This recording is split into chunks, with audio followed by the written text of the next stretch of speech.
So hey guys, welcome to our YouTube channel. In this video, I'm going to show you how to turn off your lock screen notification in your Android smartphone. But before beginning the video, don't forget to like this video and subscribe to our YouTube channel for more informative videos like this. And don't forget to hit the bell icon so you won't miss any update. So let's begin the video without any further ado.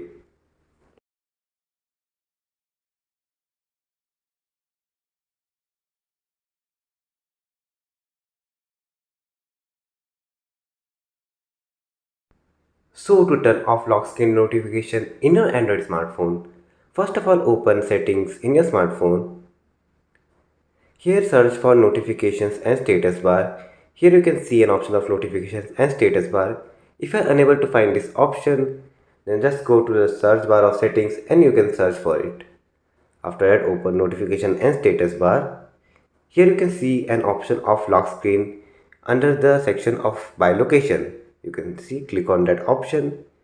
Here you can see an option of lock screen notifications. Click on that and select do not show. Now your lock screen notifications won't be shown in your Android smartphone. So that is all for today's video. Don't forget to like this video and subscribe to our YouTube channel for more informative videos like this. And don't forget to hit the bell icon so you won't miss any update. See you in the next video. Thanks for watching.